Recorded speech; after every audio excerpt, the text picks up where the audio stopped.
Bonjour les amis, j'espère que vous allez toutes et tous très bien. Mais écoutez, on est au Rucher les Garennes, comme vous pouvez le voir. Là, ça a changé, j'ai pas fini, j'ai pas encore tout à mener. Il m'en reste à peu près autant à mener sur ce rucher.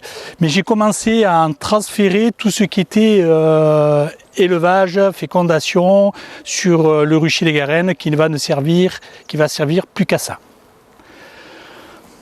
Bon, je vais vous montrer rapidement comment je suis organisé, c'est un bien grand mot, parce que j'ai pas besoin d'avoir une organisation démesurée, industrielle, parce que je ne suis pas un gros faiseur avec ce que je fais, même si c'est organisé à ma façon, à moi, pour que ce soit logique pour moi de travailler, c'est pas industrialisé, c'est pas c'est pas chronométré à la seconde pour gagner du temps.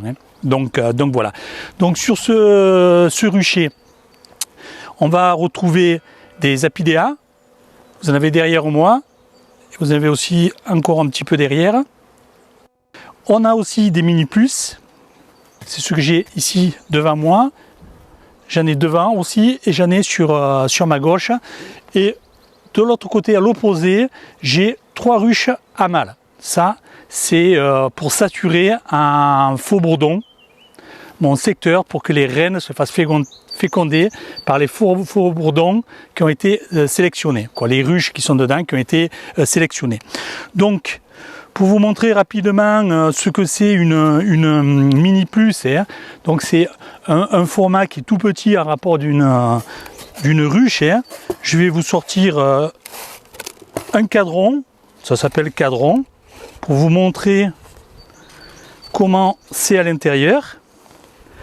Hop, je vais prendre dans celle-ci, je vais en prendre un où il n'y a pas beaucoup d'abeilles, voilà, celui-ci. Voilà, vous voyez, c'est tout petit. Voilà, comme vous pouvez le voir, en rapport d'une main, c'est tout petit.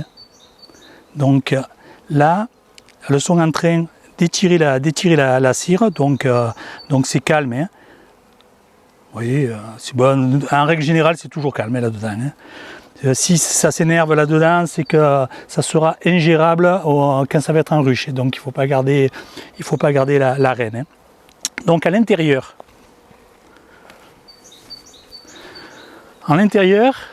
moi j'ai 5 cadrons. J'ai 5 cadrons avec des abeilles qui font, bien sûr, c'est une colonie. Elle va s'organiser de la même façon que dans une ruche. Donc vous voyez ici qu'il y a des marées sur le bas. Ici. Vous avez sur le haut du nectar, du miel, qui sont en train d'operculer. Et les deux côtés sont identiques.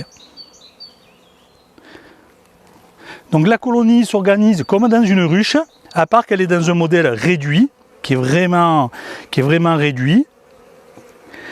Elle fait ses provisions, elle fait son couvain et elle vit en fonction du volume qu'elle a à sa disposition. Donc c'est tout à fait le système classique. Et l'avantage que l'on a, c'est qu'on peut leur faire passer l'hiver dessus. Donc on peut rajouter, si on veut, une hausse. Allez les filles. Hop. On peut le rajouter si on veut une hausse et monter un étage au fur et à mesure. Donc par exemple ici celle-ci, j'ai déjà prévu sa hausse. Je vais vous rapprocher pour que vous voyez mieux les couleurs de devant. Donc voilà, là vous verrez mieux. Donc par exemple ici, j'ai une mini plus et j'ai cette hausse qui va venir dessus. Pour l'instant, elle n'a pas été mise en place, je n'ai pas l'utilité. Mais pourquoi je l'ai mise? Parce que ici, c'est des reines vierges. Elles sont, normalement, cette semaine, c'est leur semaine où elles vont faire leur vol de fécondation et ça leur fait un repère visuel. Donc c'est pour ça que j'ai laissé, puisqu'on en a qui sont plus basses, avec des couleurs différentes, chacune peut se repérer, et d'autres pour avoir un meilleur repère avec des hauteurs. Donc ça fait que si jamais j'ai besoin de la mettre et que c'est là, quand la reine passe dans son vol de fécondation qu'elle est extérieure, qu'elle revient, elle aura quand même toujours les mêmes repères, donc elle ne va pas se perdre. Donc voilà les hausses que l'on peut rajouter dessus. Code particulier, il faut quand même mieux suivre ou bien suivre un rapport d'une ruche, surtout si on les garde pour passer l'hiver. Donc là, le stock de nourriture n'est pas très important, le nombre d'abeilles non plus, tout est en ratio et tout est équilibré, mais il faut être sûr que le puisse passer l'hiver avec les réserves qu'elles ont, sinon il ne faut pas oublier de les nourrir. Voilà, pour vous présenter rapidement une mini puce. Donc maintenant, on va regarder un petit peu l'apidea. Donc maintenant, nous allons voir le modèle d'apidea que j'utilise. C'est l'apidea classique. Bon, après, c'est comme les mini plus, c'est moi qui les fabrique. Donc c'est sur la base de ceux que l'on trouve dans le commerce. Donc à l'intérieur, on a 4 cadres et on a ici sur l'arrière un réservoir, un nourrisseur. Donc ensuite 4 cadrons. Je dis cadre, mais c'est cadron. Et là, je vais vous montrer avec la main. Vous allez voir encore la différence en rapport de tout à l'heure. Je vais vous montrer ça de plus près. Vous voyez ? Donc, on voit ici, on voit bien le miel. Ici, il y a du couvain. Et regardez, la superficie, c'est vraiment petit. Là, on est dans le monde des lilliputiens. Hein. Donc, j'en ai 4 par apidea. Donc vraiment l'apidea, c'est vraiment pour que la reine, on met une reine vierge quand elle vient de naître, on la met un jour avant, le nez dedans, ou on la met quand elle est née. La semaine d'après, elle s'habitue, et la deuxième semaine, normalement, elle fait son vol de fécondation. Fin de la première semaine, elle fait son vol de fécondation, et fin de la deuxième semaine, on doit commencer à avoir de la ponte. Tout ça, c'est de la théorie, mais on n'en est pas loin, ça dépend des conditions climatiques, ça dépend aussi de beaucoup de choses. Donc, une fois que la reine, elle pond, au bout d'une semaine qu'on a vérifié que le pond, en règle générale, il ne faut pas les garder dedans. C'est trop petit, c'est pas fait pour faire une colonie et essayer de la faire vivre dedans. Certains le font. Hein, mais bon, moi personnellement, je ne trouve pas que c'est vraiment fait pour ça. Ceci, c'est vraiment fait pour la fécondation et le contrôle de la ponte. Donc toutes, elles ont des marquages différents devant, quoi. Ces marquages différents qu'on arrive à retrouver après au bout d'un moment. Et pareil sur les toits, il y a des marquages différents. Je vais vous montrer ça sur les toits. C'est pour que le puisse se repérer facilement et retourner dans la bonne nucléi qu'elle rentre de son vol. Donc voilà les formats que j'ai ici. Je vais vous faire une vue un petit peu plus globale et je vais vous montrer aussi le starter finisseur, mais je ne vais pas l'ouvrir, je vais juste vous montrer là où il est, comment c'est organisé, mais c'est organisé de façon très basique et tout à fait normale. Donc voilà, là vous avez une vue un petit peu plus globale. Hein, Donc ici vous pouvez voir des mini puces et des apidea. Derrière, j'ai gardé une ruche. C'est une ruche qui est en prod. C'est là où je fais des contrôles, de regarder la production qu'elle donne. Donc je l'ai gardée quand même dans le rucher. Derrière, vous avez des apidea. Ensuite, ici, des mini plus. Et vous avez ici des mini plus et le starter finisseur. Et sur le fond, là-bas, les 3 ruches à mâles. Donc ici, le principe du starter, c'est un principe classique, hein, c'est 2 corps de ruche qui sont un sur l'autre, avec une grille à reine qui les sépare. Sur le bas, vous avez une reine qui vit avec sa colonie et qui fait sa vie normalement. Le pont, ça rend du pollen, ça fait la vie que ça doit faire. Il y a 5 cadres sur le haut, il y en a 6 sur le bas, 5 cadres sur le haut, donc vous avez 2 cadres sur les côtés, les cadres de rive, c'est les cadres de réserve. Ce qui vient après, ce sont des cadres de couvains ouverts qui sont pleins de nourrices. Et au milieu, c'est là où il vient le cadre de greffage où j'ai fait mes pickings. Ça fait qu'il est entouré de nourrices qui vont prendre en charge de suite les cellules royales. Donc voilà le principe. Après, ce que je fais, c'est que je récupère des cadres de ponte du bas, que je remonte en haut, et ceux d'en haut que je redescends en bas. Donc on fait comme ça une rotation et on peut l'agrandir en fonction du nombre d'abeilles que l'on a ou que l'on a besoin. Moi, il est plein pratiquement en permanence. Il y a même des fois que je m'en sers de finisseur quand j'ai la couveuse qui est pleine aussi. Donc j'alterne, j'essaie de m'organiser au mieux. Voilà. Après, c'est une façon de faire. Après, on peut en faire 2, 3, 4, 5 en fonction du volume que l'on a besoin. Moi, cette année, j'en ai un, mais c'est insuffisant. Il faut que j'en ai au moins 2. Ça sera vraiment le mini, parce que là j'y tire vraiment trop dessus et c'est pas une bonne chose pour les abeilles. Donc voilà le nouveau rucher, le nouveau rucher, non, parce que c'était le rucher des Garennes, c'est la terre où vous étiez habitué de me voir faire les vidéos, parce que c'est sur mon terrain qui est juste derrière la maison, hein. Donc c'est pour ça, c'était quand même la proximité pour faire les vidéos, c'était facile, mais maintenant ça va me servir plus qu'à ça, et c'est pour ça que je fais aussi le picking chez moi, donc je suis à 20 mètres pour tout faire, donc ça me pose pas de problème. Et j'ai mes ruches souches qui sont un petit peu éloignées, c'est là où je vais faire mes pickings. C'est celui-ci qui va rester au final pour l'élevage. Voilà. Maintenant, on va regarder en image. Sur le starter, je vais retirer un cadre de greffage, hein, et on va regarder le taux d'acceptation. Et en même temps, je vais en profiter pour vous donner un petit peu les timings, les durées de quand on fait le greffage, ensuite combien de temps ça rentre dans le starter, etc.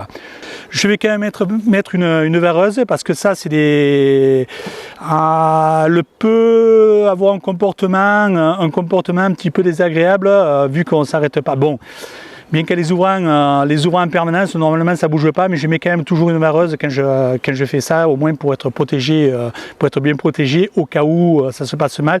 Et de toute façon, le jour qu'on doit l'ouvrir, on l'ouvre, hein. Même si les conditions climatiques ne sont pas au rendez-vous, on n'a pas le choix, on ne peut pas le reporter dans 2 jours ou 3 jours comme on veut, hein. Donc on a des timings à respecter, donc on est obligé. Donc c'est pour ça que malheureusement, elles n'ont pas une belle vie, on va dire, ces colonies. Mais c'est comme ça. Même les êtres humains n'ont pas tous une belle vie. C'est comme ça. On aimerait. Bon, avant d'attaquer le picking, je vais vous donner un petit peu les timings. Parce que là, je récupère mon cadre. Donc systématiquement, une fois que je l'ai récupéré, il part en couveuse. Derrière, je refais un picking et je vais venir le remettre à sa place. C'est pour ça que je vous dis, elle est utilisée en permanence. Elle n'a pas un jour de repos. Donc, si aujourd'hui, c'est la date de greffage, c'est-à-dire qu'aujourd'hui, c'est la date de greffage, on est le 19/04. Donc pour moi, je vais partir que le 19/04, c'est J0. C'est le jour où je fais mon greffage, mon picking. Donc c'est J0. Donc d'ici le samedi 23, il va y avoir operculation. C'est-à-dire que toutes mes cellules royales qui auront été acceptées vont être operculées, c'est-à-dire fermées. Elles ne vont plus aller les nourrir. À ce moment-là, dans cette journée, je peux prendre mon cadre de greffage avec mes cellules royales et je peux le déplacer. Je peux le mettre dans un finisseur, je peux le laisser ici, parce que ça fera aussi finisseur, ça va continuer, elle va continuer à se développer, les cellules vont continuer à se développer dans la ruche, ou sinon, je vais le prendre et je peux l'amener dans la couveuse. Et je l'installe dans la couveuse. Dans la couveuse, donc il va se retrouver dans la couveuse à J plus 5, et il va rester dans la couveuse jusqu'à J plus 9. 5, 6, 7, 8, 9. Donc tout ça, là, on ne peut plus les bouger. Là, c'est interdit, sinon le petit filament qui les tient, en règle générale, se casse et la cellule royale meurt. Ensuite, le 29, on sera le 29 avril, 29-30, je peux, si je le désire, récupérer mes cellules qui sont ou dans la couveuse ou dans le finisseur ou dans le starter finisseur, qu'importe, hein. Je peux les récupérer et je peux aller les introduire dans des mini plus ou dans des apidéas ou dans une ruchette ou dans une ruchée, qu'importe le format. Mais là, je peux les bouger. Donc, je peux la prendre et aller la mettre en place. Bien sûr, dans n'importe quel élément corps, que ce soit une nucléie, mini plus, une ruchette ou une ruche, si je ramène une cellule royale, il ne faut pas qu'il y ait de reine à l'intérieur et que j'ai vérifié avant qu'elle ne nous ait pas fabriqué de cellules royales. Mais je vais vous faire un épisode bien complet là-dessus, de quand on attaque, à combien de jours après, etc. Parce que j'ai des clients qui m'en achètent et puis je me rends compte qu'ils m'appellent, ils ne savent pas quand est-ce qu'on introduit la reine, comment, qu'est-ce qu'il faut faire. Donc je vais faire quelque chose que moi je leur conseille. Je ne dis pas que tout le monde doit faire comme ça, mais moi c'est ce que je fais et que je conseille de faire lorsqu'on achète de mes reines. Donc on l'introduit à l'intérieur. Ensuite, à partir du 12e jour, on peut nourrir avec du sirop, 2 litres tous les 2 jours, 3 fois à peu près, pour aider l'acceptation, que tout se passe bien, que la reine non fécondée se sente bien. Hein. Aux alentours du 2 mai, on vérifie à l'intérieur de là où on a mis les cellules, de voir visuellement si on voit notre reine vierge. Alors déjà, on doit voir que la cellule royale a été désoperculée, d'accord? Et ensuite, si elle a été désoperculée, on doit voir la reine vierge. Ça se peut, et ça arrive, que la cellule n'est pas désoperculée, ça veut dire qu'il y a eu un incident, et elle ne va jamais éclore. Donc ça ne sert à rien vous pouvez essayer de la laisser un jour de plus si vous voulez, mais normalement ça sert à rien. Hein. Ensuite, aux alentours du 21 mai à peu près, après la date est difficile à vous donner, mais je parle dans la théorie, aux alentours du 21 mai, on doit trouver de la ponte à l'intérieur du corps où on a mis cette cellule royale. C'est-à-dire que la reine, depuis qu'elle est née, s'est passé en gros 15 jours, donc elle s'est acclimatée à son logis, elle est partie, elle s'est faite féconder, elle est revenue, et elle s'est mise à pondre. Alors attention, je vous dis aux alentours du 21 mai, j'ai eu des fois des clients qui m'ont envoyé des messages me disant, des abonnés, excusez-moi, un abonné n'est pas un client, hein, loin de là, un abonné qui me disait, voilà, j'avais une cellule royale, j'ai bien vu que la reine était sortie, et là ça fait 15 jours et j'ai toujours pas de ponte, elle n'a pas dû revenir, etc. Donc souvent je leur dis, attendez une semaine de plus, parce que c'est pas, on est quand même sur de la théorie, il suffit que vous ayez 2-3 jours de pluie pour que ça peut la retarder. Certaines reviennent, pondent, se mettent à pondre le lendemain et d'autres 2-3 jours après. Donc c'est pas un timing vraiment précis. Quand je vous dis le 21 mai, ça peut être il y en a qui peuvent pondre au 19, il y en a qui au 23 se mettent à pondre. Donc soyez quand même un petit peu indulgents avec nos rennes, et c'est pas mathématique. Hein. Donc voilà. Donc comme ça, vous avez un petit peu le timing que l'on a. Donc vous voyez que tout est quand même bien précis. Il y a des jours où on doit faire des choses, et si on doit le faire ce jour-là, c'est ce jour-là, c'est pas le lendemain, c'est pas la veille, c'est ce jour-là qu'on doit le faire. Quand on ne doit plus les toucher, on les touche plus. Donc c'est comme ça. Voilà. Allez, maintenant, on va regarder le taux d'acceptation du dernier greffage que je dois sortir, et après j'en refais un autre et je le mets, mais je ne vais pas vous montrer faire un greffage, etc.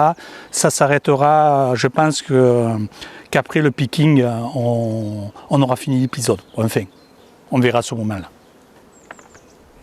Et on va regarder le taux d'acceptation déjà que j'ai sur celui-là.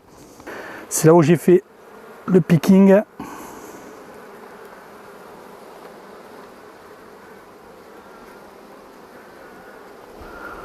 Voilà.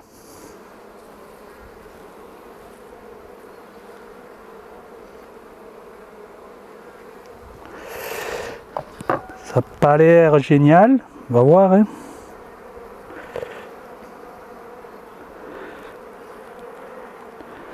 Une, 2, 3, 4, 5, 6, 7, 8, 9 sur la barrette du haut. 1, 2, 3, 4, 5, 6, 7, 8, 9. Voilà, c'est plein d'abeilles, hein, regardez. J'arrive plus à savoir, donc je vais les faire retomber. Hein.